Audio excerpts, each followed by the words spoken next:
Hello, and welcome to Coffee Class. I'm Alexie, this is John, and today we have special guest Erin Sanger, who some of you might remember from one of our first coffee classes. It's easier to point down than try to figure out which direction to point in general. That's but yeah, we're super excited to have Erin, and she's going to talk with us about E.T. in a little bit. But first, Erin, do you want to tell us a little about yourself? And don't be modest. No modesty. No modesty here. Okay. I'm Erin. Some of you may have seen me in the earlier class that Alexie mentioned. You guys screened my short film Bombshell. And yeah, I'm a writer-director. I live in Brooklyn. I do both narrative and documentary films, mainly direct documentary and then write narrative. And yeah, I'm a big fan of John and Alexie. And we are of you. We are. Oh, John, so for the anecdote, Carl did text me. He did remember. It was the movie theater Hollywood guy in front of you in line. Oh, that's a pretty good story. See? We came through. We did. But Carl, I can't count on Alexie at all. Carl, can you remember that one? Because I've got one that's tangentially kind of related to wait, E.T. do the E.T. one. That one, we'll save this one for another day. Erin's sitting there going, do people really listen to John telling these stories? She's going, Anyway, so the story is this. My daughter is about, Eva, my little one, she's not so little, but my baby is, she's in about 6th grade. And she says she's got a sleepover for a girl from school. I think she's in 6th grade, although that seems early for a sleepover, but maybe I think that's about right. So anyway, she says, Dad, I have a sleepover with Georgia. And we had met Georgia, and we said, okay, that's great. And Georgia's mother lived in Venice Beach. We were living in LA at the time. So lives in Venice Beach. And so I'm going to take Eva down to Venice for this sleepover. And I get there. And Venice is really cool. For those of you who don't know, Venice Beach is kind of funky, and there are warehouses. Erin's got a dog. Oh, it's a cat. Oh, I'm sorry, cat. Might attack me now. So anyway, Erin's got a cat that looks like a dog. Anyway, so I take her down, and we go to this address, and it's kind of this warehouse-looking place. And ring the door, and this woman comes, and it's George's mother. And hi, how are you? I'm Melissa. Very nice. Da da da. And I can just get a peek into the house, but as I look in, the house is kind of off to the left, and off to the right is a lap pool, a swimming pool, an indoor swimming pool. I'm like, got a swimming pool in her house. Shit, nice. So I kind of went, great. And I said, when should I pick Eva up? And they said, tomorrow about 10:30, 11, whatever works for you. I said, okay, I'll be back. Great. And Eva and Georgia go running off. And the next morning I come back and pick Eva up. And Melissa, hi, God, thank you. I get Eva. Thanks so much. Had a great time. And Eva and I are driving home, and I said, how was your sleepover? And she said, really great, really great. And I said, what'd you do? And she said, we went to dinner with George's dad, and it was fun. And I said, oh, where'd you go? And she said, we went to Michael's. And I said, you went to Michael's restaurant? Because Michael's is this restaurant that, frankly, I couldn't afford to go to, like in Santa Monica. It's a really expensive restaurant. And there's 2 6th graders going to Michael's. I mean, what is that? So I said, oh, how was the food? She said, really good. What would she know, right? I know she ordered spaghetti. So I said, that's cool. And she said, yeah, it was fun. And her dad's nice. And everybody kind of knows him. And I said, oh, really? And she said, yeah, people kept stopping at the table, and everybody was really nice. But I think he might be an actor. And I said, oh, okay. I said, well, what's his name? And she said, Harrison. And I said, what is George's last name? And she said, Ford. And I said, is her dad Harrison Ford? And she said, yeah, I think he's an actor. And I said, yeah, I think you're right. He isn't. I believe he's an actor. Now, how does that connect? By the way, for a student to get a gold star, or by the way, either of you, what is the connection there to E.T.? That's the quiz of the day. What's the connection to that story and E.T.? Aaron, do you want to take it or do? The connection between them having lunch with Harrison Ford and E.T.? Yes. I would guess it's that there are multiple Star Wars references in E.T. and Harrison Ford. Wrong. It's the wife, right? His wife wrote it. The wife. Yeah, but also Melissa that's a good Mathinson reason why. His ex-wife wrote E.T. Oh, no way. Yeah. I didn't know that. So Melissa, the woman who opened the door and she was very polite, very nice, but she just said Melissa, and I kind of went, oh, hi, John, and that was it. She didn't say Melissa Mathinson, and she wrote E.T. Wow. That's the connection. Maybe that is why there's so many Star Wars references, though. Good, yeah, in right? E.T. Yeah, I mean, that, by the way, Erin, you're right. It probably is why, and that's why she has a swimming pool, or had a swimming pool in her living room, I think. In her living room. It looked like it. It was like amazing. Anyway, okay, did we waste a little time there? We did. Okay. We did perfect. That was the purpose. So, John, do you want to break down? Yeah, I'm going to talk a little bit about E.T. I'm just pulling up on my screen. Okay, so E.T. Let me take you through this. I hadn't seen it in years, and I just saw it again the other day, and I'm just shocked at how much I still love this movie and how much it works. So bear with me while I take you through a little bit of this. As we all know, the film begins with a spaceship landing somewhere in California or near LA. And I make this point because it is important. We've established in the first 2 minutes of the film that this is a fantasy-based film. There's no reality here. And with that genre, with that kind of film, comes certain concessions to storytelling. Spielberg is great economy, obviously a great storyteller. By page 5, we meet E.T. We also meet, by about page 5 or 6, the agents, the men who are kind of silhouetted. They're somewhat monstrous. They're big, and they're chasing E.T. The spaceship leaves. E.T. is left behind, which also feels to me always like a reference to Home Alone. But and E.T. is left behind and stranded. By page 9, we meet the family. We meet Mom, Elliott, Michael, and Gert. We also, pretty quickly, we meet a bunch of friends, Michael's friends. And these guys are interesting. They don't play a lot in the film, but as you know, if we're going to establish them, they either have to serve the story somehow. Are they friends or they're enemies? And Michael, Gert, Mom, are they friends or enemies? And that will play out a little bit. And then, of course, by page 15, which is right on the money, Elliott meets E.T. That is the inciting incident. Again, it happens in the first 15 pages. That's just great economical storytelling. There's bicycles, biking to school. It's established, and these seem like minor beats, but they are important for the audience to be aware of, because the audience keeps this just in their mind, that the bikes are a story element, major mode of transportation. Elliott, we're back at home a little bit. Halloween is not far away. Couple things that happen here. No one listens or pays attention to or believes Elliott. He's kind of the invisible man in this family, which again will play to the story. There's also some business about Dad would believe me, Elliott says, and he's in Mexico with Sally. So this family is struggling, and Mom is certainly struggling. By page 23, Elliott, E.T., we did introduce the M&Ms. They're starting to have a little bit of a relationship. Elliott goes to school. E.T. is left at home.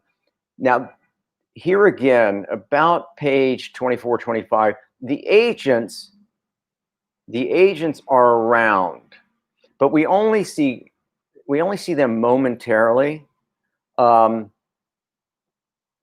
But Spielberg, again, such a great, and Melissa Mathinson, who wrote the script, such great storytellers that they know that you need to keep layering these agents in, even if it's only for 15 seconds, to keep the audience cognizant of the fact that these agents are still looking for something having to do with a spaceship. Another thing that I found very curious watching the film this time is that the pace is very slow through the first 30 pages, 30 minutes of the film. There's not a lot going on. The conflict is pretty minimal. But Spielberg, again, knows that he's going to ramp things up. So he's not afraid to keep his pace pretty slow early on. By page 34, Elliott introduces E.T. to Mike and Gertie.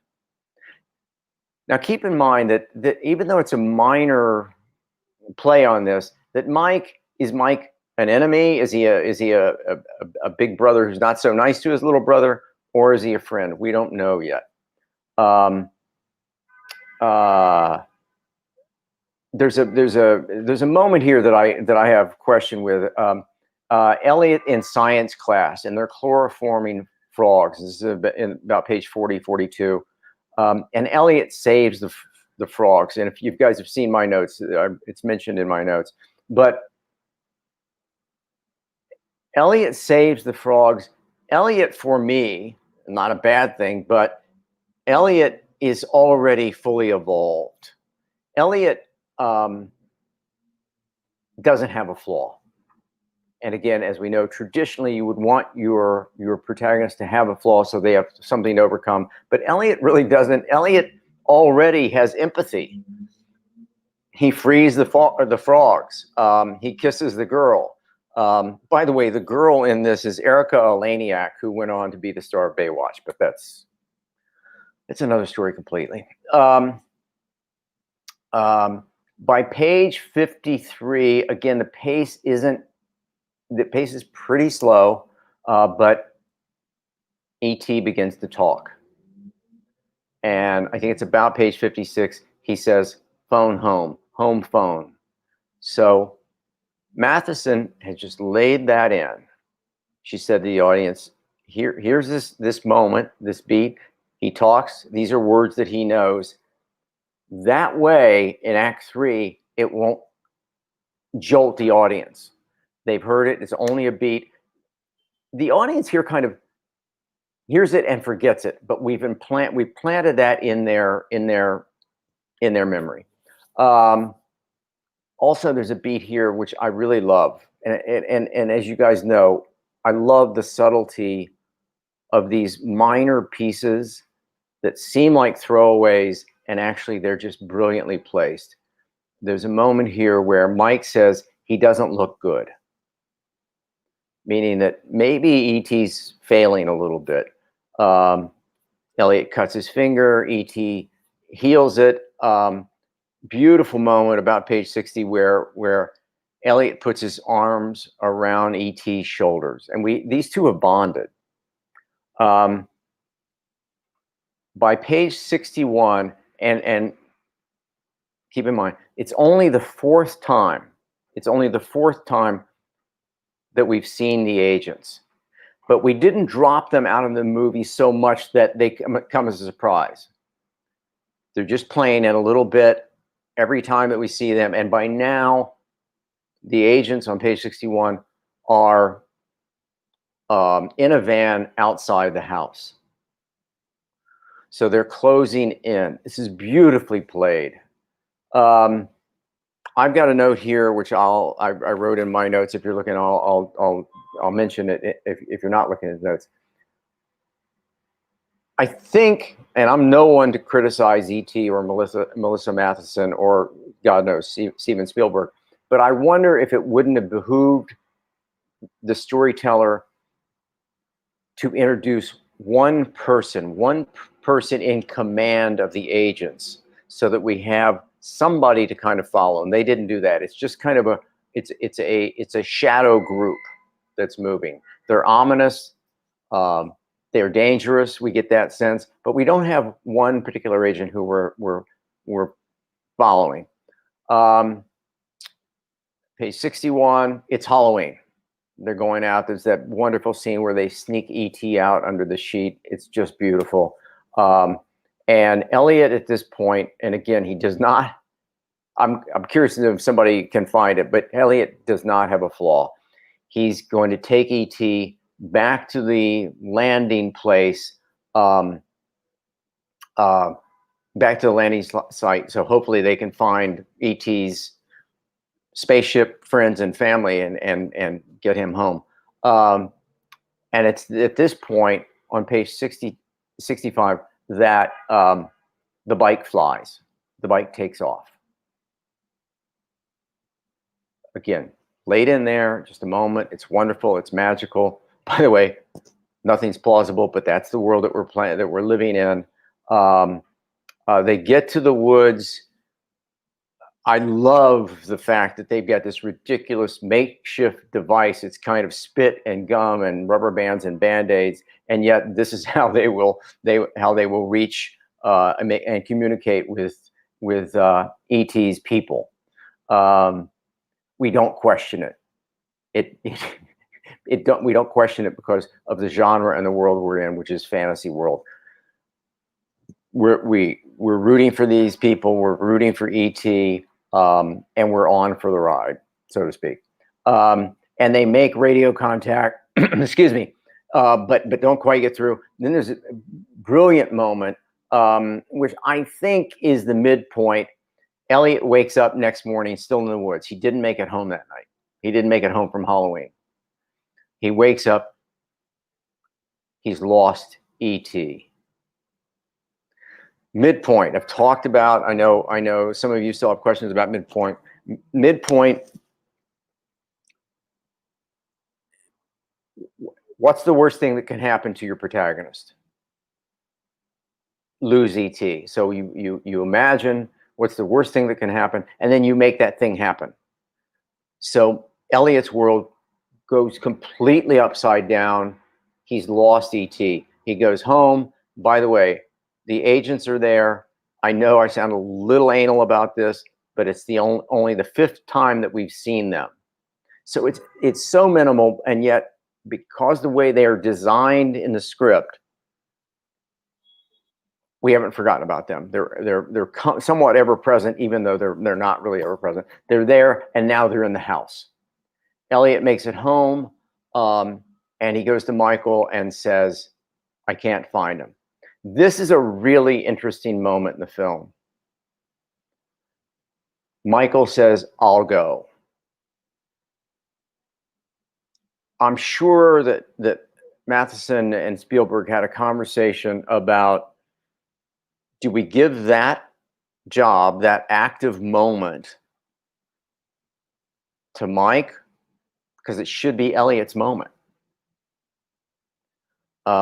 They give it to Michael. I think they give it to Michael because Elliott's been up all night. He's in bad shape. His mother's angry, upset, and sad. She's not going to let him out of the house again. Michael sneaks out. We do the bike, and the agents follow Mike, page 75, as he's trying to find E.T. He does find E.T., and this is a great moment. E.T. is dying. E.T. is very sick. He picks E.T. up, gets him back on the bike, puts a sheet over him. If losing E.T. is not the midpoint, E.T. being very, very, very ill is the point. And Spielberg, Spielberg is just so amazing. That shot of E.T. Down, seeming almost unconscious in that stream, and his body has changed color, is a lot to do to your audience. Storytellers, filmmakers resist pushing their audience that far. Spielberg doesn't resist. He goes right there. So we get home, we get E.T. home, and then there's this brilliant moment, page 78, when the agents, and Spielberg puts them in spacesuits. So they are monsters.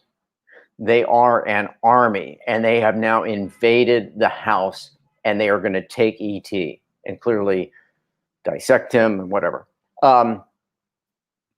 This is where they introduce Keyes, who is played by Peter Coyote. And Keyes is the person that I would debate. Keyes is the person that we should have perhaps introduced earlier, so we could have tracked him. They don't introduce him, unless I missed something. They don't introduce him until page 79, and it would have been so easy to have introduced him earlier.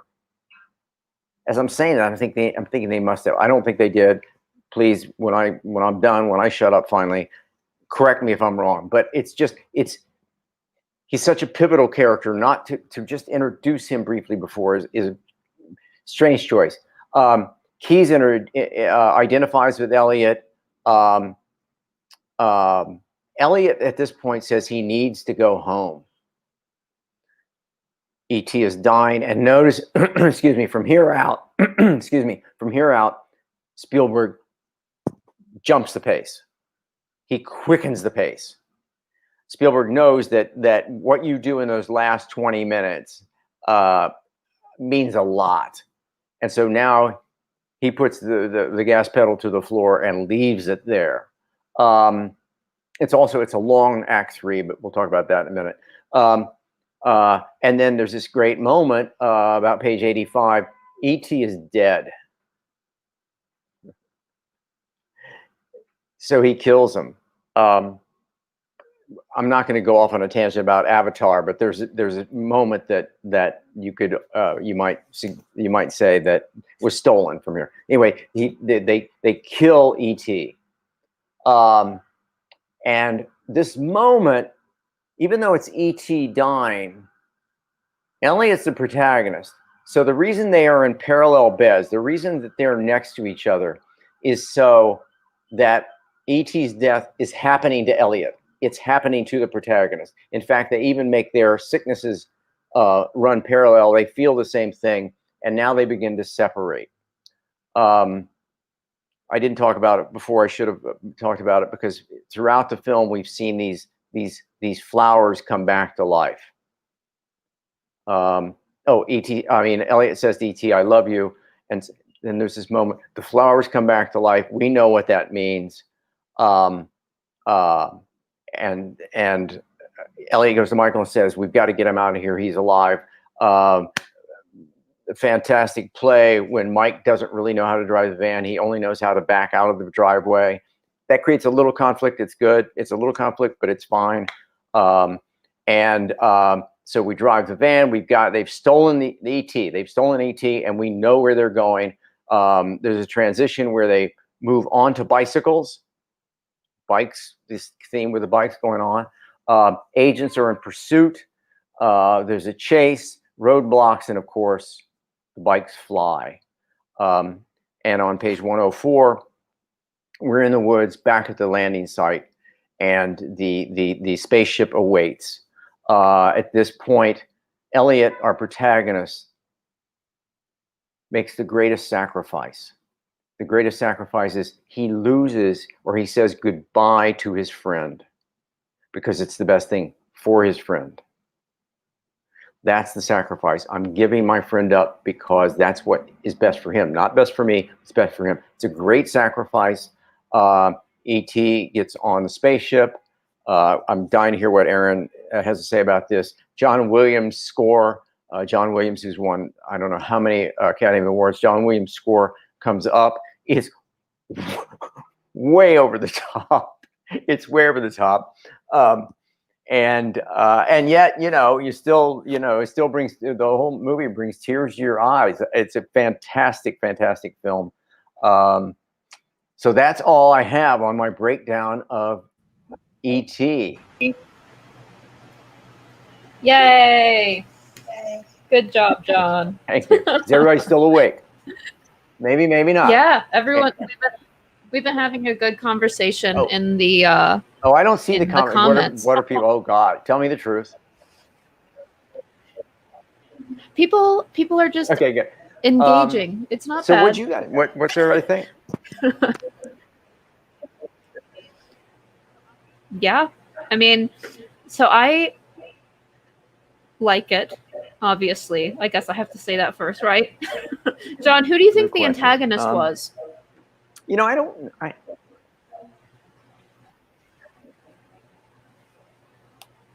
Is E.T.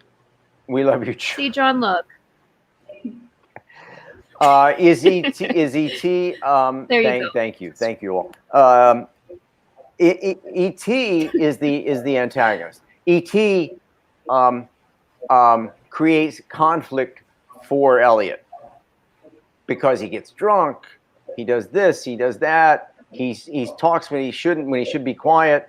So he's always, even though they're trying to save him, he doesn't know how to behave. So he behaves in a fashion that makes it more difficult for Elliott to save him. And it's a great play, for my money anyway. It's a great play on how to use an antagonist that's not so traditional. Yeah. Yeah. I felt like the antagonist was E.T.'s wife who abandoned him. I'm just assuming it's E.T.'s wife and the ship who says, "It was your fault for going out. I need to go."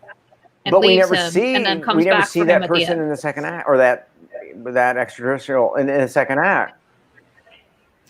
I know we saw her like, oh, well, he tried to contact her and then didn't get anything back. That's my thought, because I feel like she is the one who left him, and I feel like E.T.'s the mentor.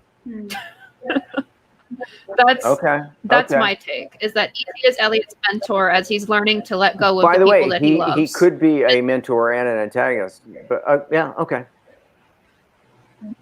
Apparently my sound is delayed. Erin, do you love the movie? Do you like the movie? How? I like the movie. It's not generally my type of movie that I really love, but I just think it's there's a reason that this movie is so beloved, still today. I think it works really well. It's so lovely. The tone is so wonderful. To your question about antagonist, I always took the antagonist in this movie to be the adult world. Oh, the film that's nice. His childhood in such a beautiful way. Yeah. And just adulthood encroaching on these kids. I like that. Yeah. That feels scary. And so I just think it's one of the best films I've seen that captures the feeling of being a kid, and how scary it can be when you start to see adulthood, in very serious ways, which I think is how the movie starts, with his parents' divorce, as sort of the real world is encroaching. Yeah, I do too. Are you or is anybody? I'm always a little surprised at Spielberg's manipulation. That he's so is so transparent about manipulating the audience. John Williams' score, he's got them laying in those vents, they're dying. I mean, and he doesn't pull away from those shots. He stays right there to make sure. He wants your $14 and your tears. And does that resonate for anybody else? Yeah, I'm really delayed, so I'm going to try to fix my setup. You all should just chat for a sec. I'll be back. Erin, am I being unjust?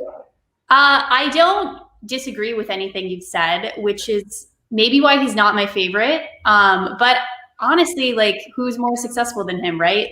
It works, clearly. Yeah. I think it works for a lot of people, and his movies make people feel things. I do agree it can be heavy-handed sometimes, but it has an impact. Yeah, I would say as a filmmaker, and let's face it, he's a great filmmaker. As you said, I mean, but for me, he's always so aware of his audience, and he's always, he's always taking them into account, and he's making sure that you get these beats, that you know what's going on. Yeah. He for me, he plays down to the audience a little bit.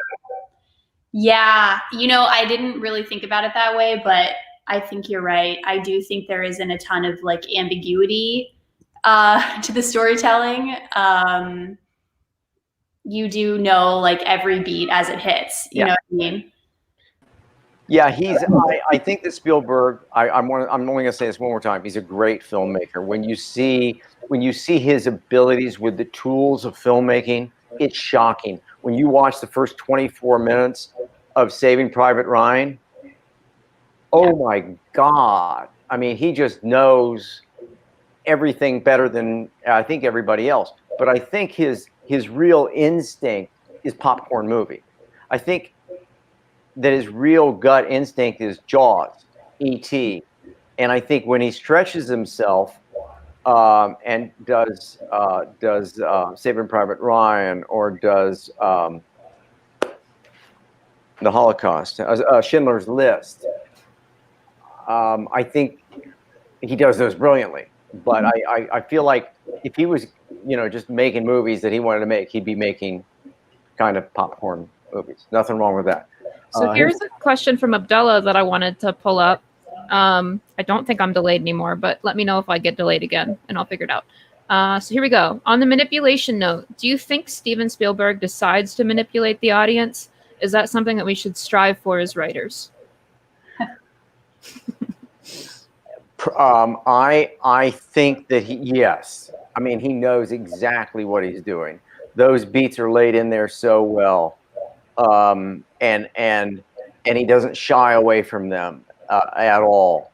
So he knows that the success of the film is in great part based on, will the audience feel something? And listen, E.T., we all tear up. It's touching. They're going to kill that damn thing. So yeah, he knows what he's doing. Now, Erin, to kind of what I think Erin was saying, for me, I don't want to be knowingly manipulated. I don't want to know that you're pulling my strings. That's why if I'm watching, and you've heard me say this name too many times in this class, but I just, Paul Thomas Anderson, Kurosawa, even Alexander Payne, these who are telling a story and letting you bring to it what you will. Spielberg's style of storytelling is making sure you are feeling what he wants you to feel. And as Erin said, very little ambiguity. Erin, do you have a different take on that, or a better? Does he know he's manipulating us? I mean, I feel like Spielberg knows exactly everything that he's doing, right? Like, yeah. It's not like, oh, weird, I made people cry. I do think it's very purposeful. I also do agree with you, John, when he stretches himself, like he pulls himself out of the popcorn movie, it's like can be so powerful in a way that doesn't feel like what you're saying. Yes. Like the thing of Saving Private Ryan. Also Munich. I really like Munich. Oh yeah, Munich's a great film. Yeah. So yeah, it's interesting to see him move back and forth, but I do feel like this is his like bread and butter, E.T., Yeah, it's his go-to, isn't it? Yeah. Yeah. And here's an interesting point from Martine, I think is how you say it. Isn't all of film manipulation in a way? You want your audience to think, feel something, and so you use narrative tools to achieve that. Great question. For me, the answer is yes. We want them to feel something. By the way, the reason we go to movies, the reason we read a book, the reason we go to a gallery, an art gallery, museum, the opera, wherever we go, is to feel something, to be something evocative. But I prefer, and there's a distinction here. For me, I prefer to tell me the story or show me the painting. Don't tell me what I must feel. Don't dumb it down so that you're sure I won't miss it. Just give me the story. I'll figure it out. I'll know what to feel. And Spielberg doesn't, in this film, doesn't take that chance. He says, by the way, in case you missed it, John Williams' score is coming up here, and I pumped it to 12 because I'm not going to let you get out of here without crying. Does that kind of answer that question? I think so. Here, let's see. And then Kaylin had a good point about it too, which is I think some of it has to do with targeting families and children and feeling like you can't be as subtle with children as you can with adults, which I think is dead on. Yeah. You know, like everything about it just guides you more. Like it tells you more like how you're supposed to be feeling every step of the way, which maybe is because he was doing it for kids. But does he do that in everything? I think I mentioned this before, and I think I took a lot of shit for it. But this terrible film that he made called War Horse, which is just unwatchable. And there's a master shot at the end where this kid and this horse are going to kiss. I guess I don't know. I didn't stay to see if they kissed, but you just want to cringe. And that's it's not really a kids. Maybe it's not really a kids movie. It's a war horse. It's a kind of a war movie. No, Spielberg, he's pulling the strings. He is the puppet master. Yeah. Sorry, Erin, I'm curious. Who are some? I don't mean to put. Well, I will put you on the spot. Who are some of your favorite filmmakers? Because I know that you like subtlety. Well, I do like subtlety. I also like the opposite of subtlety. I think that like of the mavericks of this time, you know, the directors who came out in the 70s, we think of like Spielberg, De Palma, Scorsese, George Lucas. Scorsese is definitely my favorite. So like Goodfellas has been like one of my favorite movies of all time forever, you know, and that's not subtle, but sometimes I love that level of drama, but it's obviously very different than the way the drama is being presented to us in E.T. By the way, do you know Hal Ashby? I don't. Hal Ashby's a 70s director that came in with all those guys and was highly revered and is a great director. And somehow he died kind of young and he's kind of fallen away, but he was in that group of those 70s great filmmakers, De Palma, the people you just mentioned, all that was just an amazing group, you know, and Billy Friedkin, you know. Mm-hmm. But Hal Ashby, if you ever get a chance, Hal Ashby was a very subtle, brilliant filmmaker. And I think he won an Oscar for a film called Coming Home. But anyway. Check him out. Yeah, he's great. He's great. You'd love him. Yeah. Let's see. Here we go. Here's an interesting note. I think Elliott's flaw might be that he's a child. He can't help it. He's just young and powerless and naive, but he gains courage and experience, and he grows up a little bit in the movie. So that's like a coming of age movie, right? Like that's what they are. Oh, I like that because he does come of age. I mean, it is a brilliant moment when he knows that he must give E.T. away. That's a great. You want your protagonist to sacrifice something. He sacrifices the thing that is most important to him, E.T. Right. That's big. That's a good note. Yeah, maybe he leaves childhood. I think Erin's kind of saying that too. Yeah.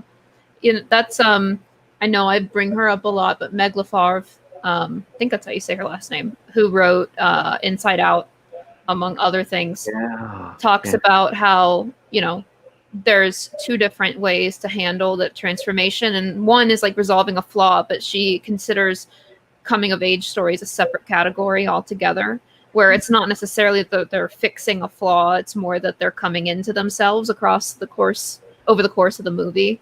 And I think that might fit with this a bit. Although I do think he learns to like let people go, because he's like hanging on to his dad at the beginning, and then at the end he lets E.T. go. So yeah.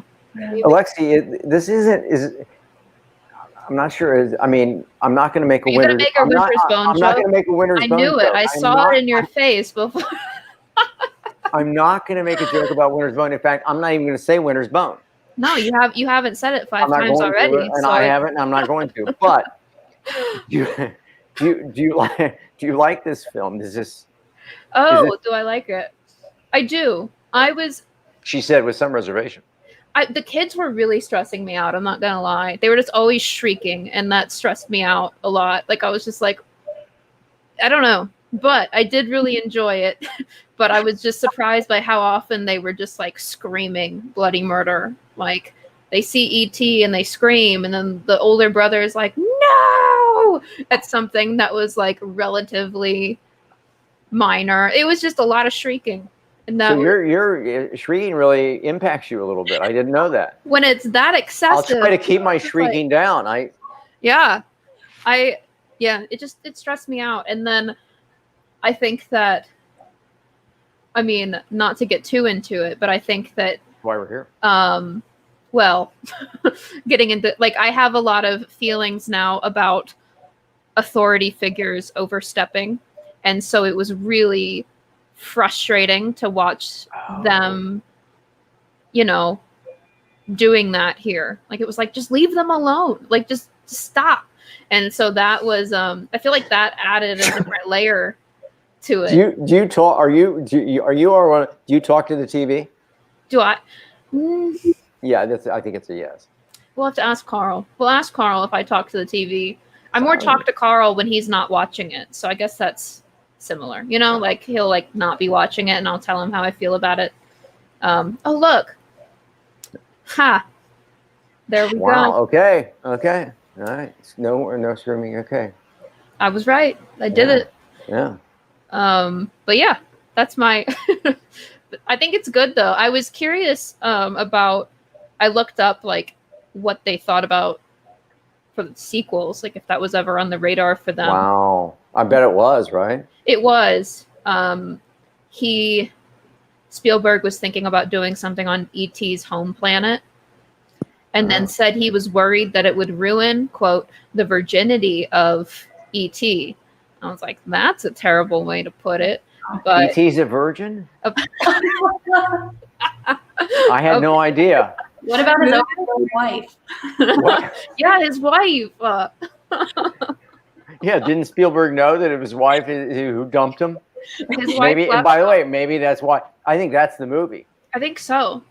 I think 40-year-old virgin E.T. Yeah. It turns out that E.T. is actually like a deadbeat dad who's like not taking care of the family back home. No, God, that is brilliant. Wait a minute. So he's kind of an asshole? That's the twist. Yeah. He is. By the way, John. huh? He is the antagonist. He is the antagonist. Aaron, that's a movie. That's a movie. He's the reason they come back to get him is because he's wanted for child support. He's wanted for child support. I love it. It's a movie. You got it. Oh man, call Spielberg. Yeah. Let him know. Aaron, would you get Spielberg on the line? Yeah, I'm texting him now, so it's no big deal. I had speaking of my here's a quick one for you. This is funny and I think I was in my office one day. I'm on the phone. And there's a young man who wanted to see a student wanted to see me, and he peeked in, and I was on the phone, and I said, "Just give me a minute." And he said, "Okay, fine." And he went out. He went out, and a couple minutes later, he came back in, and we talked and everything. And then later that afternoon, another student said to me, "Hey, John. Hey, Mr. Warren." I said, "Yeah, what's up?" "I heard you were talking to Spielberg this morning." So I said, No, I wasn't. That's absolutely not true. And he went like this. Right. So I said, no. You don't understand. No, I don't know Steven Spielberg. I wasn't speaking to Steven Spielberg. I wasn't. And he goes, "Okay, cool. And I'm like, oh my God, this is now turned the corner. And no matter what I say, he's going to go and tell 5 other students. And they're going to think, and probably does me service because they're going, "Hey, did you know John Warren talks to Steven Spielberg all the time?" But I love that. It's just one of those things that was self-perpetuating. But the kid, I'm going, no. And finally I gave up. I went, yeah, okay, fuck it. Isn't that great? I have no man. idea who I was talking to, but somebody named Steve apparently. How did he hear that? Like through the vents? Like what was he doing? The door was open. I had the door open. Okay. The door was open, which is why he peeked his head in, and yeah. Anyway. Gotcha. That makes a little more sense. Yeah, but I think there is a movie, Deadbeat Daddy T, is just dying to be made. Oh, God. Yeah, with there'd be little baby ETs, right? Like baby Yodas. God. Yeah, Bringing he's it just been out siring ETs all over the planet, and bastard. Oh my God. Okay, do we have any questions? I'm sure we do. Let me find them. So Erin, it's kind of a twisted thing that I don't want to, you're our guest and I'm trying to be polite. It's a little twisted that you came up with that. I only grew what you had already planted, John. Oh my God. I can't believe she turned it back on me. Oh my. Oh my man. God. Don't tell Spielberg. You don't call up Steve later. Steve, Erin, Erin Sanger. Yeah, it's trouble. Oh no. We're getting It never comes back. Oh man. Oh God, we could really, okay. We'll all write it together live one of these days. Yeah, I got a feeling we may have trouble getting the rights, but let's play with it. I think it'd be hard to turn down. Yeah. Oh man. Let's see. Trying to find some questions. Hey, I'm going to continue because we don't get Erin all that often. I'm going to continue to put her on the spot so she'll never want to come back. So Erin, if you had 5 movies that you would maybe suggest for coffee class, what would those 5 movies be? Ooh. Goodfellas? Are you allowed to suggest R-rated movies? Yeah. Yeah, we do a lot of R-rated movies now, so aging up. Great. Well, why didn't you guys ask me for the R-rated movies? Erin, let me rephrase my question. Erin, have you ever seen Debbie Does Dallas? John, I haven't. I'm fully aware what it is. Okay, it's R-rated. I thought, maybe that's X-rated. I went too far. I'm pretty sure that's X-rated, John. I went too far. Okay. Erin, do you have any R-rated movies you would suggest for coffee class? Yeah, well, suggest as in I think I like them, or suggest as in like they're probably a good film to study? Both. All of the above. Okay. And by the way, any docs too, because I know you really know docs. Okay. Well, like I said, Goodfellas. I love Goodfellas. I also love Casino. Casino's a great film. Which is a controversial thing to say, I know. But I think they're both excellent. I really love a lot of Paul Thomas Anderson's films. You should probably do one of those. Which one? Because I've got a couple that I absolutely love. Well, I love Boogie Nights. I love Boogie Nights. I remember the first time I got a copy of Boogie Nights in high school when I was not supposed to own it because it's very hard. I hid it under my bed so that I could watch it when my parents left. I'm calling your parents, but keep going. So good. 4th grade? You can't watch that in 4th. I didn't say 4th grade. I said high school, John. Oh. So man, I love There Will Be Blood. Is that a great film? Really great. Fargo. I love Fargo. Super good. I'm thinking of movies of the 90s. That's like one of my favorite periods for film, like the 70s and the 90s. Yeah. Have you guys done any of those directors yet? Like oddly enough, we haven't done Scorsese or Paul Thomas Anderson. No. Or the Coen, huh? No, I was saying, we were mostly sticking to more recent-ish, and then sometimes we're doing more classic ones, but I think we're starting to change it up a bit, so we should, do one of these. Yeah, we should. You can come back. Yeah, I like Phantom Thread a lot. I love that film. Mm-hmm. And I know not everybody loves it. I just think it's a great film. Mm-hmm. Did you like it, Paul Thomas Anderson? I have actually not seen it. I know that that's terrible. Oh, no, it's not. I still have to see it. I started watching it on an airplane, and it just felt so wrong. And so I turned it off, and I have just not yet watched it on like a big screen. Yeah, it's gorgeous. Somebody just commented on Casino. Casino might be... There we go. We got an agreement. Oh, Lane. Hi, Lane. Casino, I agree with you. It's right up there with Goodfellas. It's a great movie. It's so great. And I feel like Casino has my favorite production design of any movie ever. Like the production design in Casino is so excellent. You're right. I don't think I've seen this, which, Oh, God. you know. Pesci, De Niro, Sharon Stone. Yeah. Huh. Yeah, it's so I'm looking good. it up. James Woods is so good in Casino. And I think it has a lot of the same really dark, macabre humor of Goodfellas, but also has like this really, really tough to watch emotional component in like her spiraling into an addiction and Oh my God. really falling apart. And that's just not really present in Goodfellas. And so that to me is like an extra level of excellence to that film. Mm-hmm. Mm-hmm. Mm-hmm. I found an ET question. Okay. Right, here we go.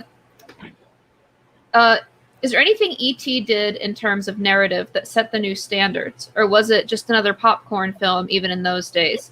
And then a follow-up to that is, and what should be the most important takeaway for us from E.T.?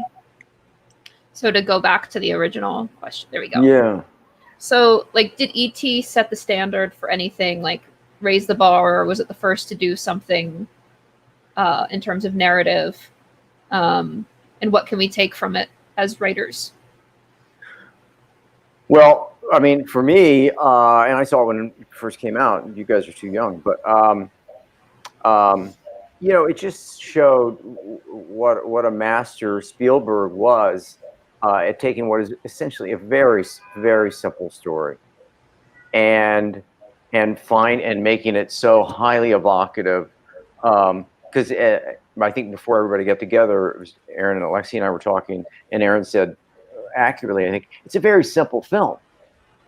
And yet he just has so many tools at his disposal that so I don't think there's anything groundbreaking about it. For me, the thing that's groundbreaking as a screenwriter is that getting to that simplicity is really difficult. Getting to a movie that we all watch and go, oh, that's a simple film. I felt it, made me feel, it made me laugh, it made me cry. And it's so straightforward and so clean that it was simple. And it's not, and although I just said it, I'm going to contradict myself. It's not simple because it's simple because they did it so well. And for those of you who are writing screenplays and wrestling with story, it's all sweat. It's to get to a place where the audience doesn't say, wait, that didn't make sense, or I don't believe that. To get to that place and make it to be of a piece, one piece, which this film is of a piece, that's great storytelling. That's great. Yeah. So yeah.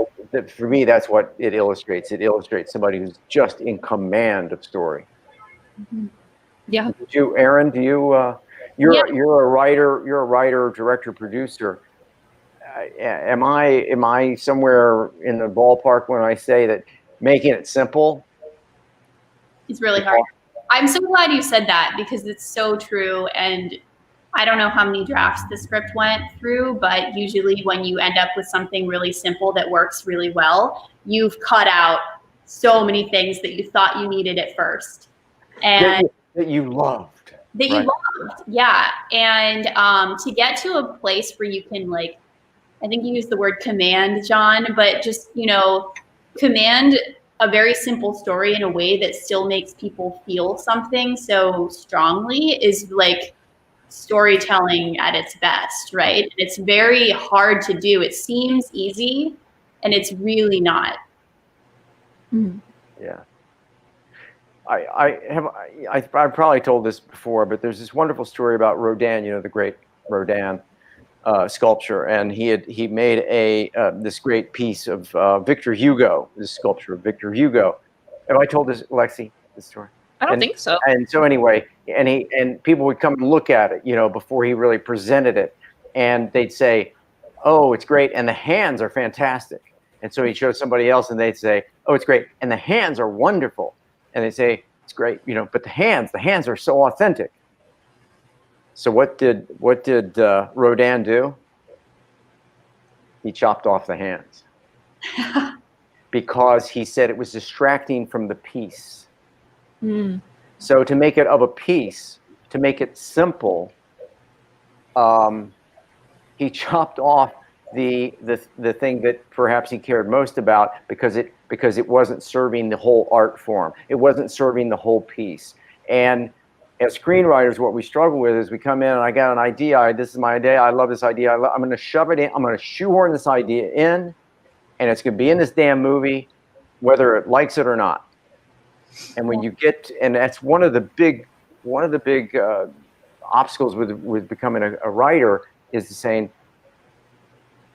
how do I pull myself back and have objectivity and say, what is serving the piece? Erin, does that make sense for you as a writer? Does that resonate? Yeah, I feel like writing is just essentially getting better at letting things go, because there's just so much that you think is necessary that gets in the way of the overall whole. And you just have to desensitize yourself to killing darlings. So yeah. It's a tough lesson. It's a big lesson to, kill your darlings, it's got to serve story. Do you all have any tips for people about like how to look at your stuff more objectively and how to decide when it's not serving the story? Like just tips for letting go of those things. Erin? I feel like oftentimes you have a sense in your gut that you want to ignore that it needs to go, and just train your ear to listen to that feeling. Also, if you can find people you trust to give good feedback that you can show your writing to, if you consistently get the same note about something, there's probably something there that you need to look at. Like either it's not working or you don't need it altogether. So I do think because we're so insulated as writers, it is important at a certain point to get outside perspective, because you could be completely convinced something works great, but it only does for you, Mm-hmm. Erin, do you sometimes? Oh, Alexie, you go. I was going to say that we got a little throwback, John. We don't kill darlings here; we kill our friends. That's right, Brian. Remember when? So, Erin, for context, John has this video that he did for us that ended in, "So, friends, if they don't serve your purpose, kill them." A little out of context. No, maybe not. Is it out of context? I don't know. Probably not. Probably not. Yeah. Thank you. Thanks, Brian, for remembering. Yeah, no one's ever going to forget that quote, John. Yeah, it's going to be one of yours forever. Yeah. But Erin, it's a really good point. And those people that you show your scripts to,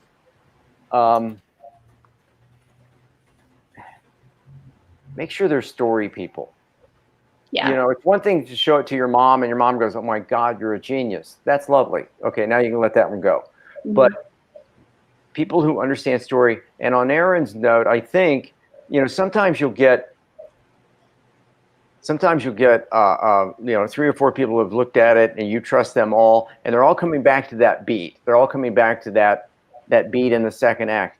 And they all have different fixes. Well, they may not have the right fix, but they've told you there's a problem with the beat. Mm-hmm. And that's what you take from that. It's also, again, on this point about, it's really difficult to let go of those things. But I've seen writers, I've done it myself, work for weeks. Erin's laughing. It's painful. Yes. It's painful. You spent weeks circling the same thing that you're just going to get in there and it's not working. And I said this speaking of my quotes that should never be quoted. And I said to this kid one day, because he just kept coming into me, he'd say, well, I changed it. And then he'd tell me it was, and he hadn't changed it at all. And I said, you might serve yourself better. And he said, how's that? I said, go over there and start hitting your head against the wall, because you'll get the same result. And the kid looked at me. It's a wonder I still have a job. The kid looked at me like, holy shit. But it was accurate, because just lose it. Just, anyway, sorry. Here is an interesting point about exposition that came up a little bit ago, but I wanted to pull it up. Danielle said they didn't have to flash back to his dad leaving him, and we still cared.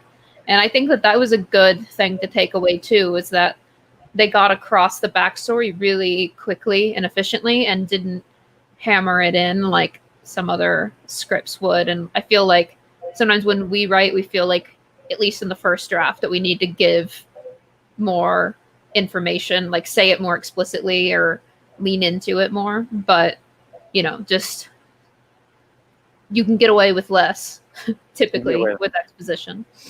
And I think Dad has only mentioned Mike and Elliott they smell a shirt and laundry, and they're is it what aftershave is it or something, and they talk about Dad. And then the other one is right in the first act where he's in Mexico with Sally. I think Dad really 2 mentions, and we got it. They don't belabor it. Yeah. Other questions? Let me see. Erin, do you have any docs? Because we haven't I don't think we've done a doc. Any docs? That you like? I mean, there's plenty. E.T. is his dad. Yes. Yeah. Sorry. Cut off your docs. Let me think about it for a sec, John, and I'll okay, good. Are you a Frederick Weissman fan at all? Do you know Frederick Weissman? I am. I remember one of the first things I did as a freshman in film school was watch Tittycut Follies. Oh, I knew you were going to say Tittycut Follies. Really horrifying, but an amazing film. Great film. Yeah, great film, but completely disturbing. I mean, yeah. I don't think we should show that to freshmen. We do. And it's still, when I've seen it, a handful of times, and it's still just, you stay up at night.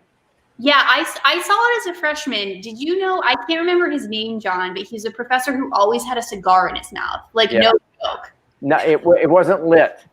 Yeah, it wasn't lit. The ultimate phallic. I know exactly who he is. It was what?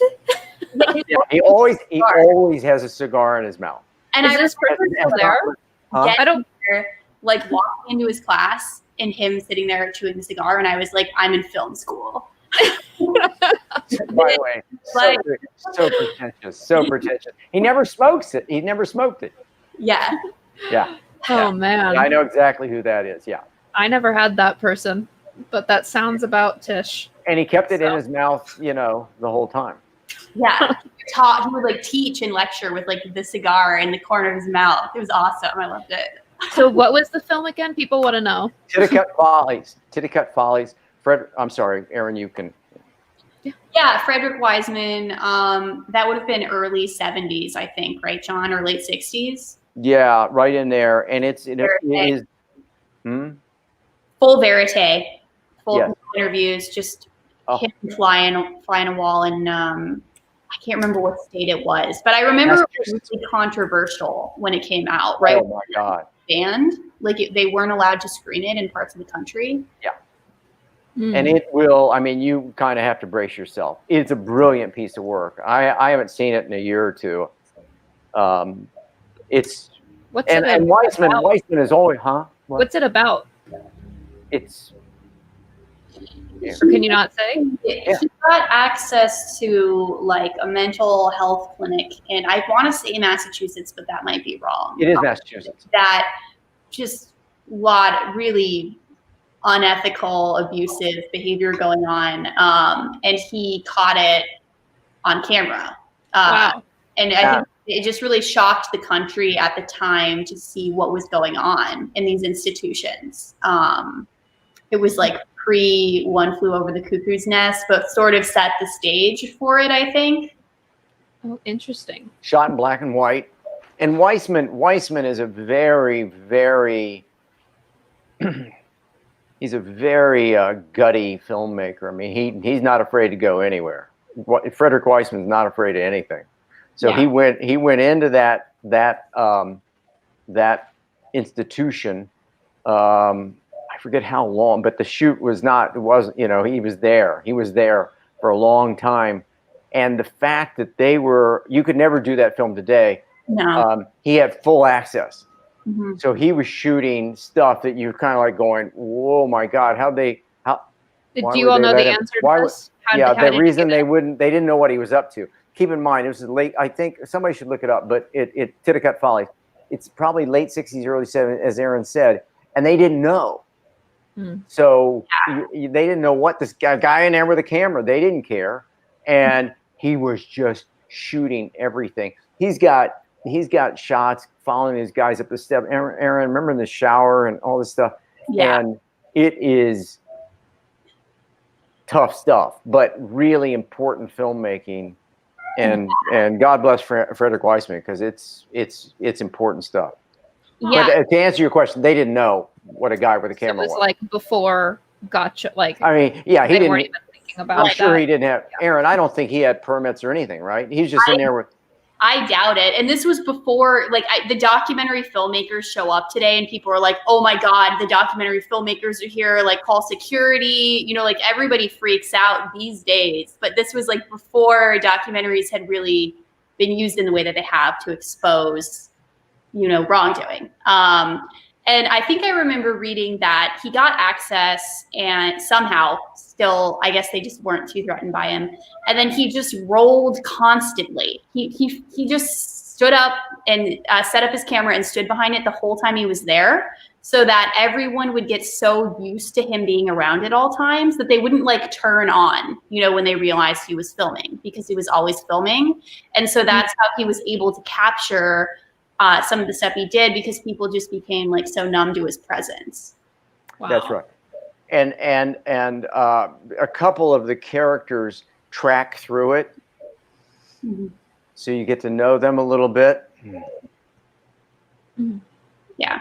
Yeah. Man. Yeah, it's seems heavy. you should all put it on your. The least. Oh, it's heavy. Oh, it's heavy. Yeah.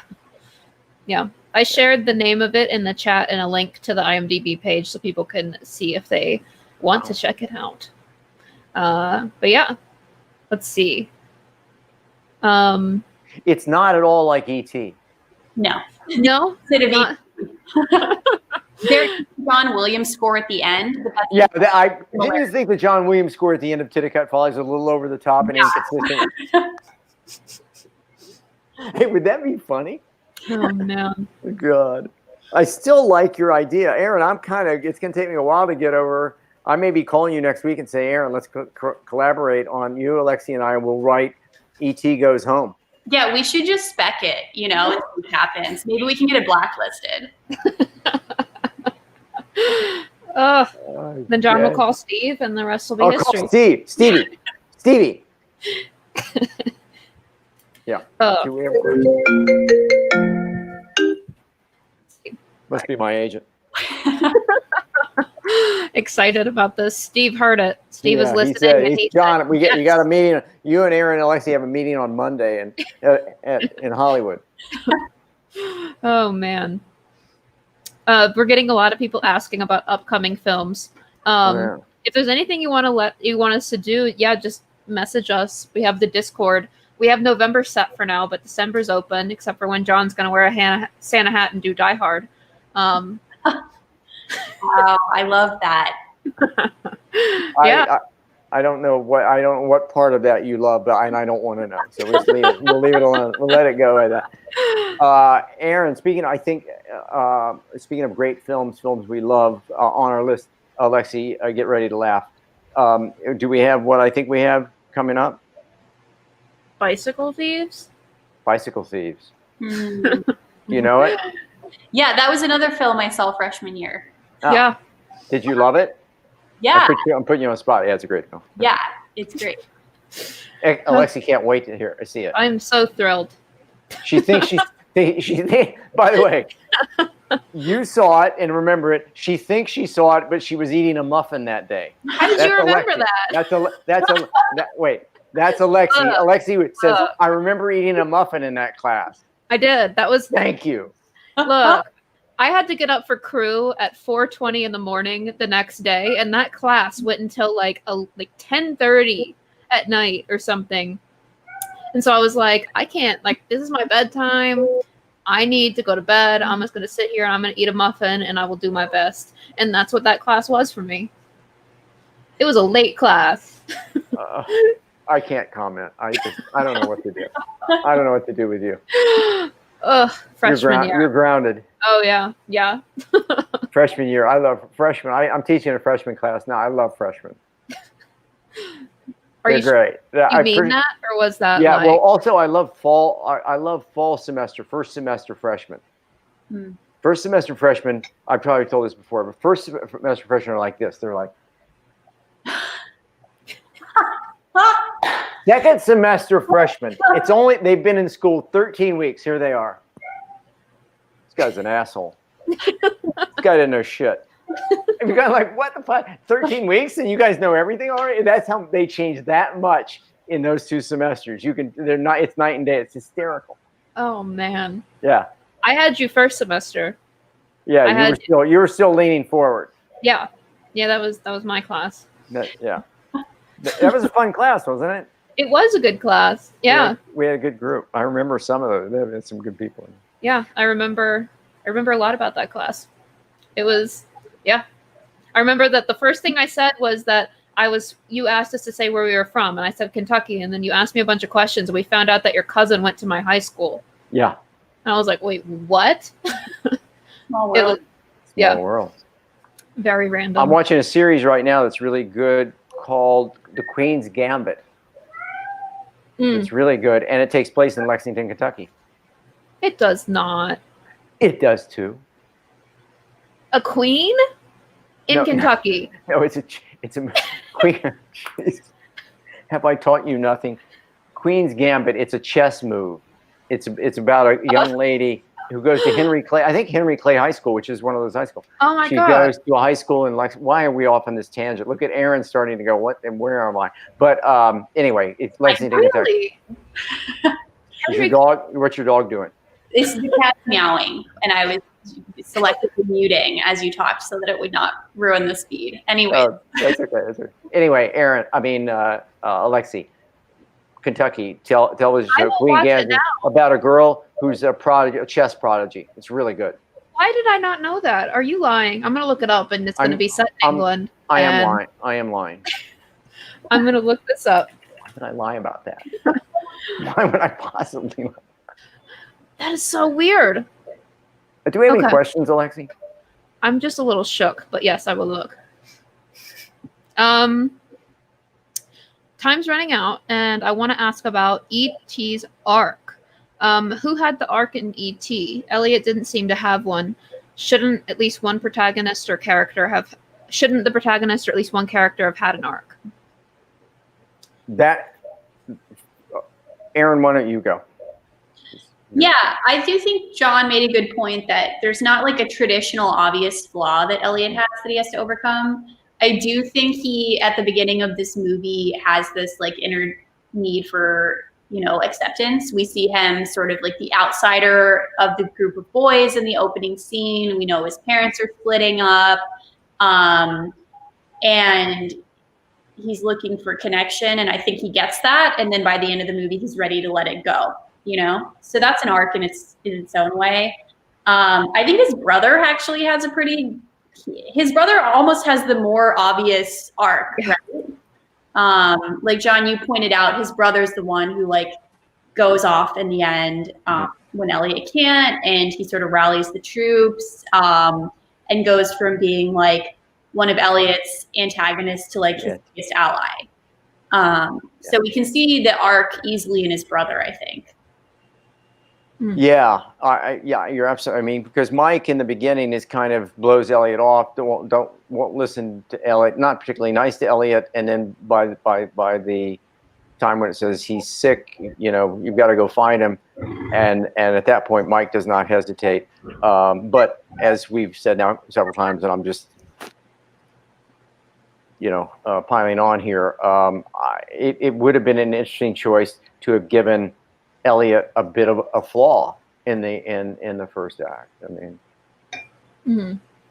Which might have been that he isn't letting go of, of dad, yeah. And yeah, mm-hmm. yeah. I mean, that seems to be pretty minor, but yeah, I feel like. And then, I mean, if you listen to Meg LaFave's understanding of coming of age stories, then you don't necessarily then the arc is just growing up. It's not necessarily flaw resolution. Right. But that's a different take. Yeah. Adam, I actually asked Adam what he thought. Forgot about this. I asked Adam what he thought, and he compared this to Paddington 2, where he feels like the world was flawed and the world changed around the protagonist. As sort of as a take. I wish he was here to explain it, because I'm sure he would be able to explain it much better. But that was he thought it was similar to Paddington 2. I don't know. I haven't seen Paddington 2. Apparently, it's fantastic. I've not seen it either. Erin, you were nodding. You don't know, or maybe you do know. Did not know there was a Paddington or Paddington 2. Apparently, it's amazing. I missed Paddington 1 also. What? Apparently, it's amazing. Very well reviewed, very good, and I'm very confused. But yeah, it keeps coming up in all these top whatever lists, and I don't understand. So maybe we should watch it and see what the deal is. Okay. Yeah. Okay, Paddington. Is that what Paddington 1 is called, Paddington? I don't know. I guess. I think I was at the Weinstein Company when they were making Paddington 2, because I remember all the cardboard cutouts of this bear in a bathtub going downstairs or something. I don't remember. Anyway. I think by the way, just future reference, I don't think you should say the Weinstein Company and then somebody in a bathtub in the same kind of block of paragraph, because it just goes somewhere. I don't know. He was wearing a hat and a raincoat and riding down the stairs in a thing, an unnamed object, and that was the cardboard cutout in the hallway. That's all I remember about that. Okay. Paddington 2, The Reckoning, someone said. Oh. Okay. Man. Do we have any last well, we got a couple minutes. Yeah. But we can go ahead and talk, reveal what next week's film is. Oh, yeah. What is it? It is Hunt for the Wilder People. Yikes. Wait, you haven't... Yikes. What does that mean? I have, but I haven't seen it. I don't remember it very well. I did see it. Yikes. You don't like it? I don't remember it well enough. Can I retract my yikes just so I don't get a lot of grief about it? Erin, do you know this one? I don't know it. It's a Taika how do you say his last name? Yeah. Yeah, Waititi. Yeah. Yeah. He's so good. Yeah, it's one of his ones, and it's about this kid who's in the foster system in the New Zealand, and he goes to a new home in the New Zealand brush, and then he is lost in the wilderness with this guy, and it's a comedy drama thing, very Taika style vibe, that same genre, and I'm excited about it. I really like it. Have you guys seen his? Have you guys seen his series called "What We Do in the Shadows"? I've seen the movie, but I know that you and Adam keep talking about that series. That series is so funny. It's laugh out loud funny. Vampires, stupid, funny vampires, and it's brilliant. We have a question from Abdullah. It says, what is Erin's must-read list for young screenwriters? Oh.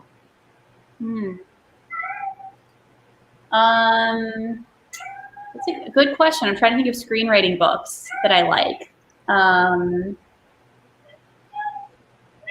Have you read a lot of screenwriting books? I haven't. Yeah. I've tried, and I feel like they don't help me. They make it worse. Yeah. Sorry. What do you... No, it's all good. Come here, kitty. What do you do? What do you find is more helpful instead than screenwriting books? Reading scripts is more helpful for me about screenwriting. I think probably what John does, breaking movies down by beat, is helpful to understand how 3-act structure works. But I haven't found that any books that like really get into the weeds with screenwriting have been super helpful to me, because then it becomes really intellectual. You know what I mean? For me, at least. So I find that reading scripts of movies that you really like can be more helpful, in my opinion. Yeah. Yeah, I think it's, I agree 100%. And where do you find, I know simplyscripts.com has been a good resource. Where do you find script? We have a script vault for young screenwriters where we have been collecting a bunch of scripts and just everything that we can find. Let's see, I will include a link, but we have a ton of scripts in there. And if anybody wants a different script, I can try to find it. Alexie's great at finding these scripts. I do my very best. You know, I can't find Hunt for the Wilder People, though, because it's apparently under wraps. And there was one version of it that was like stained with coffee and sold for like a lot of money at auction. Really? And that's the only one that I'm able to know anything about. I cannot find this freaking script. So if you are the one who bought the coffee stained script, get in touch. Please let me know. And there's $5 in it for you. Yeah, $5 whole for the scripts that you paid lots and lots of money for. But I think, Erin, reading scripts is really helpful, and taking into account what the writer, what his or her choices have been in the script, where you are in terms of the act, the 3 acts and all that. Is that, Mm-hmm. Also, it can be enormously helpful in watching or in learning how scenes are designed. Erin, people want to know more about your cat. Okay. Boy. On cue. He's doing this around 5:30, and he's not going to stop until I feed him. So that's why I need my mic every 2 seconds. But his name is Ted. Oh. We adopted him, and he used to live on the streets. And I think he has an attachment disorder. Oh. How does that manifest itself? Like he acts like a dog. Like when I get home, he'll run up to the door. He'll like force his way onto your lap. He does this. So he's very high maintenance, but I like him because he gives you the love that a dog would, when many cats play hard to get. It's so true, isn't it? I mean, cats kind of like look at you like, I could care less. Yeah. Oh man. Yeah, that's why I never really got cats. I always had dogs because I need to be needed. What can I say? How sad is that? It's so sad. But you got both. You got a cat who. Cat dog. Cat dog. Exactly. And you don't have to walk them. I don't. No. Although some people do. I have seen. I've seen that. It's weird. It's strange. I don't really get it. My dog acts like a cat though, because she doesn't like. We have 2 dogs, and one is a dog, but the other one just like is very like only wants attention when she wants it, and then is demanding, but will like yell at you when it's time to go to bed. Like very cat-like. We adopted her when she was like a year old, and we don't know her history, so she has something going on, but she's lovely. It's Lulu, the one that screamed in the very first coffee class and scared everyone. Lulu and Bucky. Okay. Yeah. Good names. Thanks. Oh, what's Ted's inner need? It's a good question. Oh yeah, what is Ted's inner need, Erin? He has some serious flaws. It's all the beginning of his arc. I don't know how to help him. He actually does remind me of E.T. I was thinking of that when I was watching E.T. So we'll see. How long have you had him? I would say about a little under 2 years at this point. Oh, a while. Yeah. What a cutie. Well, yeah, I think that we are about out of time now. But yeah, thank Erin, you so much for coming. To see you. Great to see you. I miss seeing you. Me too. Yeah. Great to catch up. Yeah, you'll have to come back sometime when we do an R-rated R-rated movie. And when you the project that we cannot talk about, when we can talk about it, we'd love to hear about it. Okay. So, or see it, or anything. Mm-hmm. But good luck with it. Thank you. Yeah. All right. Thanks for coming, everybody. And Thank you, everybody. we will be back at the same time next week for Hunt for the Wilder